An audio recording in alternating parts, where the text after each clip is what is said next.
Hey, welcome to our next episode, episode 14 through our journey through 1 Corinthians. And today we're on 1 Corinthians 7, verse 10 to 16. And it's all about marriage. It says this: To the married I give this command, not I, but the Lord. A wife must not separate from her husband, but if she does, she must remain unmarried or else be reconciled to her husband, and a husband must not divorce his wife. To the rest I say this: I, not the Lord. If any brother has a wife who is not a believer, and she is willing to live with him, he must not divorce her. And if a woman has a husband who is not a believer, and he is willing to live with her, she must not divorce him. For the unbelieving husband has been sanctified through his wife, and the unbelieving wife has been sanctified through her believing husband. Otherwise your children would be unclean, but as it is, they are holy. But if the unbeliever leaves, let it be so. The brother or sister is not bound in such circumstances. God has called us to live in peace. How do you know, wife, whether you will save your husband? Or how you know, husband, whether you will save your wife? And so from this reading in 1 Corinthians, it's very clear that Paul is addressing marriage.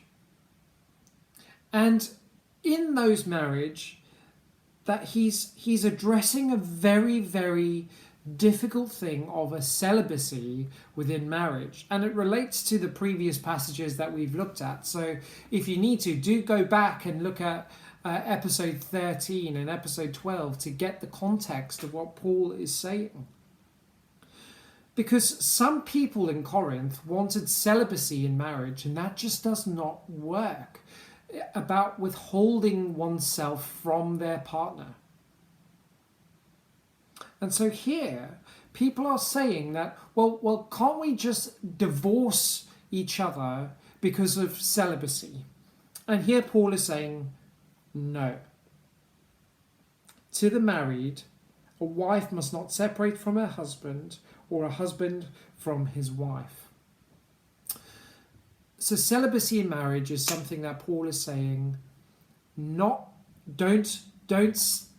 kind of stop having sex. That's not what he's saying. He's saying sex is an important part of marriage. But what he's also addressing here is that divorcing someone to marry someone else isn't an option. This was common practice in Corinth and in the Greco-Roman world, where people would quite regularly divorce a spouse so that they can marry someone else. Almost a legal adultery, according to Paul's thinking.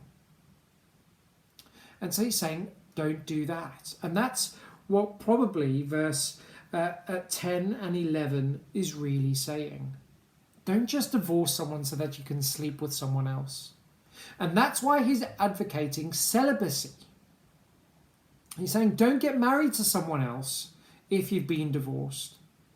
Because it kind of, in this context, just means that you'll be sleeping with someone else. You've got out of one marriage just to have sex with someone else. So, Paul's statement of not I but the Lord refers us to Jesus' teaching in Mark and Luke, but also Jesus reflecting on Deuteronomy chapter 24. And here Jesus is talking about marriage, that Jesus really honors marriage even though never being married himself. He's talking about marriage enduring to death, which is incredibly countercultural for Gentiles.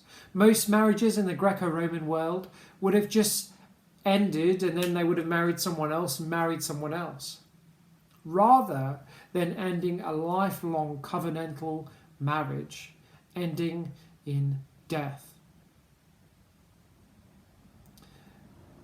And in all of this, we need to remember that Paul is writing to particular issues here in the Corinthian church. It's probably that a woman in the congregation of the Corinthian church wants a divorce under spiritual grounds, but rather so that she can marry someone else and have sex with them. And that's why Paul is advocating remaining unmarried. A man must not divorce his wife. Paul isn't saying here that divorce isn't an option.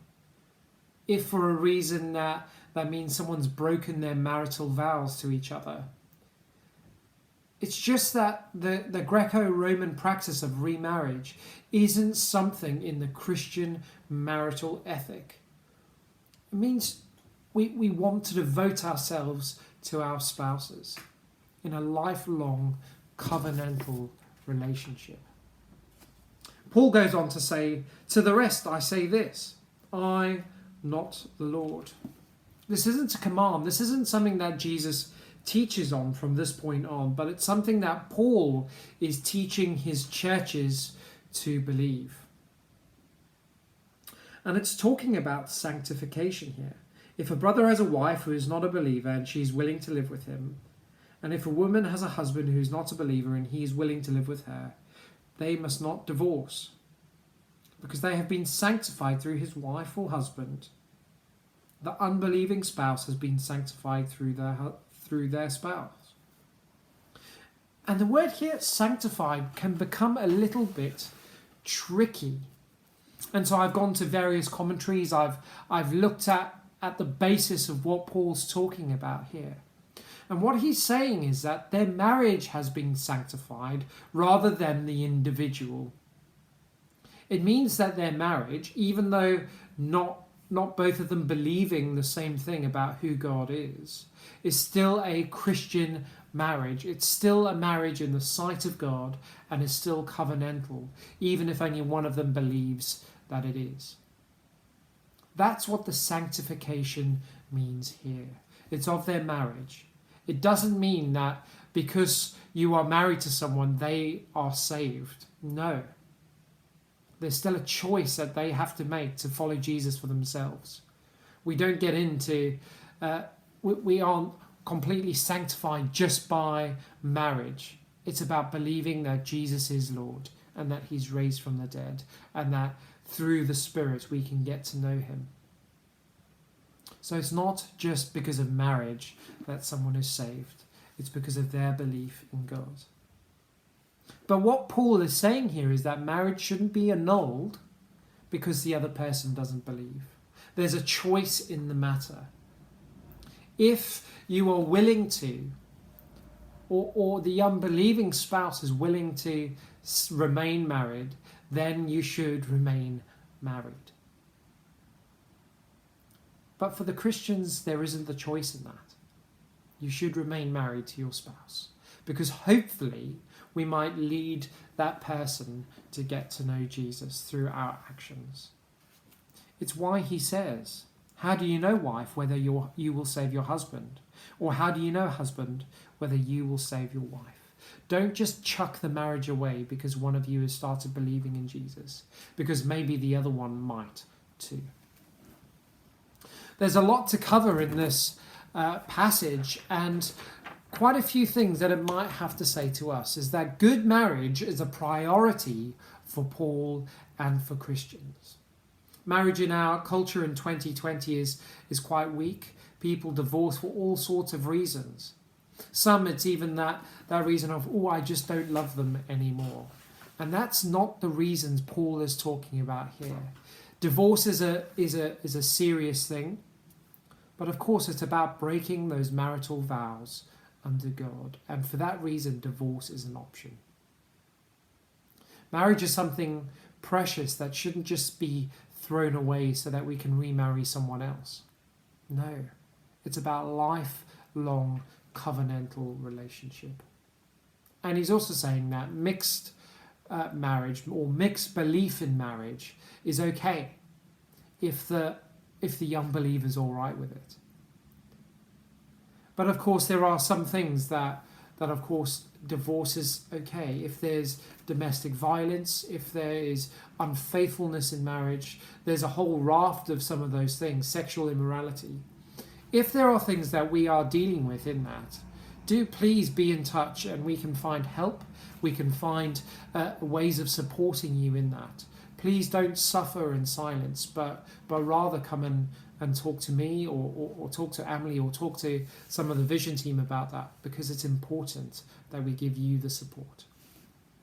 Well, I hope you've enjoyed that session through 1 Corinthians. We're going to be continuing to put these out on a fairly regular basis. Do join in with the discussion and find that at info@telfordminster.org.uk or on social media.